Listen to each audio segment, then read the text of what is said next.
सच्चाई की ताकत। एक गांव में करीम बख्श नाम का एक दूधवाला रहता था।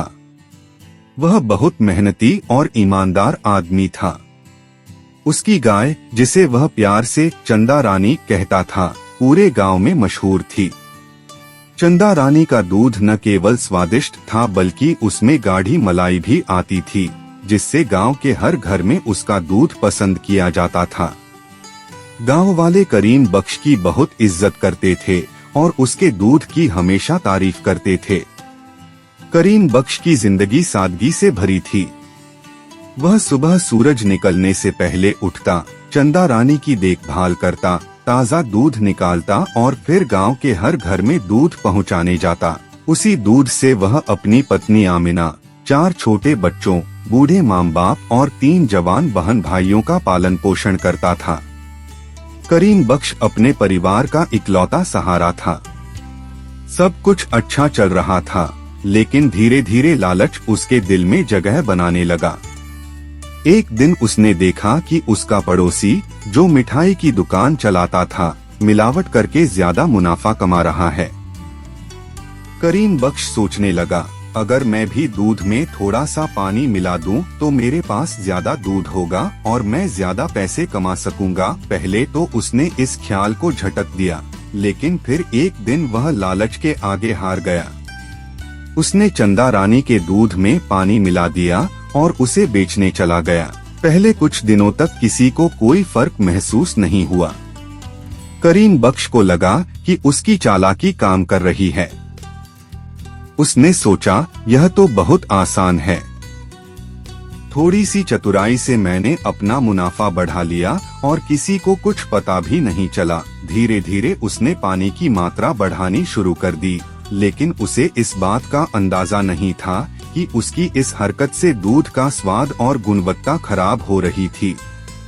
अब गांव वालों को शिकायत होने लगी कि दूध पहले जैसा गाढ़ा और स्वादिष्ट नहीं रहा। एक दिन करीम बख्श अपनी गाय को चराने के लिए ले गया। रास्ते में उसे एक बुजुर्ग बाबा मिले। बाबा मुस्कुराए और बोले, बेटा, क्या तुम खुश हो? करीम बख्श ने सिर झुकाकर जवाब दिया, बाबा, मेरे पास सब कुछ है, लेकिन फिर भी दिल में एक अजीब सी बेचैनी रहती है। बाबा बोले, बेटा, अगर तुम्हारे कामों में धोखा होगा तो यह बेचैनी कभी खत्म नहीं होगी। याद रखो, पानी मिलाने से दूध की पवित्रता खत्म हो सकती है, लेकिन दिल पर लगे दाग को मिटाना आसान नहीं। करीम बख्श बाबा की बात सुनकर थोड़ा परेशान हुआ, लेकिन उसने ज्यादा ध्यान नहीं दिया। कुछ ही दिनों में गांव वालों को समझ आ गया कि करीम बख्श दूध में पानी मिला रहा है। एक दिन गांव के सरपंच ने सबको इकट्ठा किया और कहा, करीम बख्श की यह हरकत अब बर्दाश्त नहीं की जाएगी। हम उसे सजा देंगे और उससे दूध लेना बंद कर देंगे। गांव वाले बहुत नाराज थे। सब उसके घर के बाहर इकट्ठा हो गए और उसे खूब डांट लगाई। करीम बख्श खुद को बेबस महसूस कर रहा था। उसकी पत्नी आमिना ने उसे समझाया, यह सब तुम्हारे लालच का नतीजा है।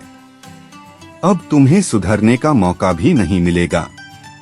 करीम बख्श को अपनी गलती का एहसास हो गया। उसने गांव वालों के सामने हाथ जोड़कर माफी मांगी और वादा किया कि वह फिर कभी ऐसा नहीं करेगा। लेकिन गांव वाले गुस्से में थे। उन्होंने कहा, सिर्फ माफी मांगने से कुछ नहीं होगा, अब हम तुम पर भरोसा नहीं कर सकते। करीम बख्श ने तय किया कि वह अपनी ईमानदारी और सच्चाई से फिर से गांव वालों का विश्वास जीतेगा। उसने दूध में मिलावट करना बंद कर दिया और चंदा रानी का पहले से भी ज्यादा ख्याल रखने लगा। अब वह मेहनत और सच्चाई को अपनी पहली प्राथमिकता बनाने लगा। उसने एक तरकीब सोची। वह गांव के बच्चों को चंदा रानी के पास ले जाने लगा और उन्हें दिखाने लगा कि उसका दूध बिल्कुल शुद्ध है। उसने सबसे पहले सरपंच के घर जाकर उन्हें दूध दिया और कहा, पहले आप जांच करें, अगर दूध खरा निकले तो बाकी गांव वालों को भी बता दें।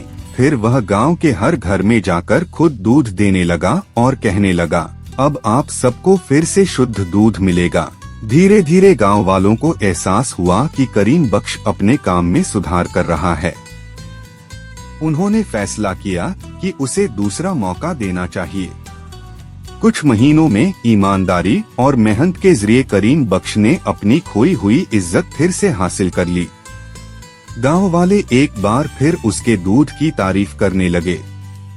करीम बख्श फिर से ईमानदार दूध वाला कहलाने लगा।